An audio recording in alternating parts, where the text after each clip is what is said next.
Hi everyone, so as you know, every Wednesday I make videos around relationship issues or anything to do with couples and things that might be helpful. And what I want to talk about, this has come up actually with someone that I was working with, and it is just this idea of some subtle signs of an abusive relationship, because we know some of the major signs or some things which most people would regard as being abusive, but we don't always look at some of these more subtle signs. And the first one is using emotional blackmail.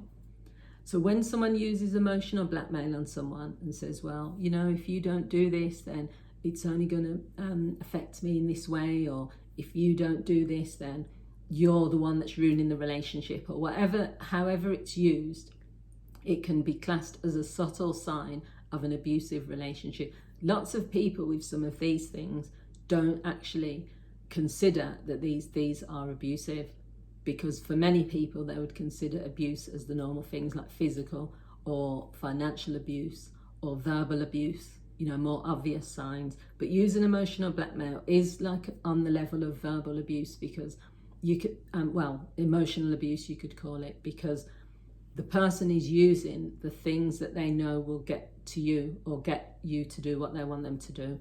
So that's one thing. The second one is sarcasm, used to make someone feel stupid and question themselves. So sarcasm comes under similar as like gaslighting, really, because when you gaslight someone, you're basically saying to them what you think isn't true, even though the facts don't actually do support what you're saying.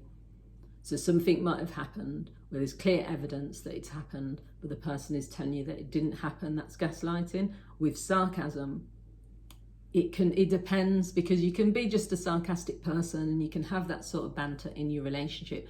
But when someone is constantly using sarcasm at the detriment of their partner, and where they're using it to make the person look stupid, feel stupid, doubt themselves, then that can turn into a form of emotional abuse.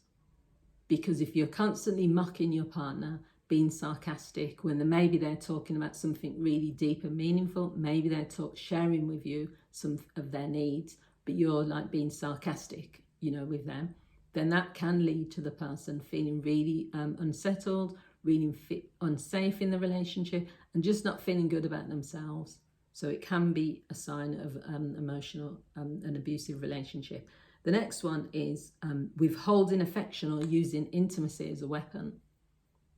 So many people do this in relationships, but a lot of people don't realise that it is like a form of abuse. Now, the reason it's a form of abuse is because if you're a loving person and you're quite affectionate, and you also are in a relationship that you believe is healthy, when someone is kind of intentionally, not because they're feeling comfortable with it, but they know that you want the affection, so they'll intentionally not hold your hand, they'll intentionally not be affectionate towards you. It's because they know that it's going to bother you, so that's why they're doing it. And the same as with using intimacy as a weapon. So they might at times be really really initiate the intimacy. Then at other times they might say, well, no, you know, we're not doing that tonight. Or they might intentionally get you all worked up and start to act as though something's going to happen, and then they'll roll over and go to sleep. People will just be thinking, oh, okay, what's gone on there? What's happened there? Where did that come from? But you have to think, if an emotionally abusive person is going to use those types of methods, similar to like manipulation, they're going to use that as well. So it can be a form of abuse, because it's to do with the intention. If someone unintentionally does something to you, then there's times where they're not aware of it, or they don't know the impact. But if someone intentionally sets out to do something to you, then they always know the impact. And that's the same as with stonewalling, which is another one, or breadcrumbing. These are two terms that have actually only come up not too long ago. So the breadcrumbing part is someone just constantly, they call it breadcrumbs because they're giving you little bits of loving, attention, and you know, being nice to you and that sort of thing, and positivity, but then they're just giving it in little drips, but then they're removing it. Whereas stonewalling is someone who is just shutting you down. So they're not even shutting you down sometimes with words, sometimes they're just blatantly ignoring you.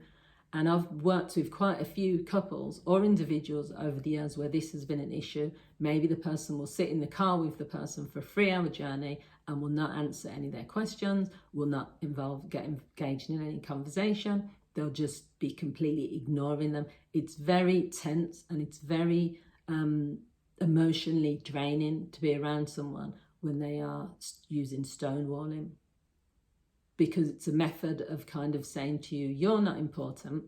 And they, especially if they know someone's quite a chatty person or someone's a bubbly person or a positive person, lots of people will use stonewalling as a way to break that person's confidence down. So that's why it does fall under the emotionally abusive category. And the final one is using playfulness or rough physical touch disguised as, well, the sarcasm one is, I forgot to mention, like it be disguised as banter. So someone will be really sarcastic and then they'll say, it's just banter, oh, it's just a joke. I actually know quite a lot of people like this. I know a few people in my family as well who say things and then they'll put jokes and then they'll put, oh, it's just banter. Oh, or the classic, it's not that deep. And like for me, I don't even get into it. I'll just say, I know it's not deep, but you still shouldn't have said this. Or I know that it's not a big deal, but you're not going to say that, or whatever it is. With sarcasm, yes, sometimes it's disguised as banter. So with playfulness and rough play, sometimes that is disguised as actually someone wanting to be really rough with you and really physical, and they're pretending that it's just a bit, let's play around and stuff, but they're taking it too far.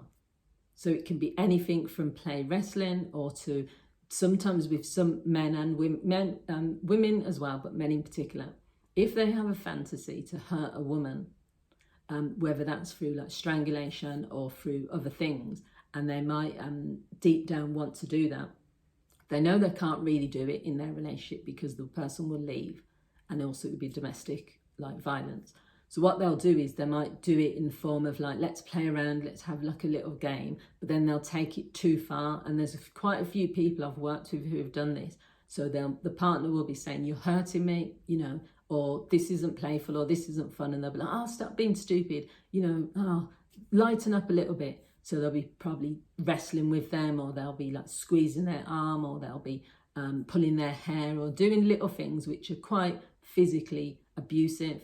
But then they'll put it under this umbrella of play, or, you know, it's just a bit of fun, or what's wrong with you. And usually as well, if they take it too far, they might do it during sex as well, or in intimacy. So they might do something which they know is not okay. And I've worked with quite a few when I was at Women's Aid, women who they were questioning themselves and saying, did that really happen? Or, you know, did I consent to that? Or someone did something which I thought crossed the line, but they were acting as though it was normal. And this is all a part of being in an abusive relationship. And it doesn't mean that this person is going to be abusive all of the time. These subtle signs of abuse can actually lead to more blatant types of abuse, or this person can just remain doing these little things, you know, being sarcastic towards you, withholding affection, crossing the boundary, using emotional blackmail, using sarcasm, breadcrumbing, stonewalling. There's loads of different things that not just men but women can do in relationships, which are classed to me as subtle forms of abuse. So I hope you found this video useful. If you have, feel free to share it with other people. Also leave your comments, I'd love to hear your thoughts, and thanks for watching.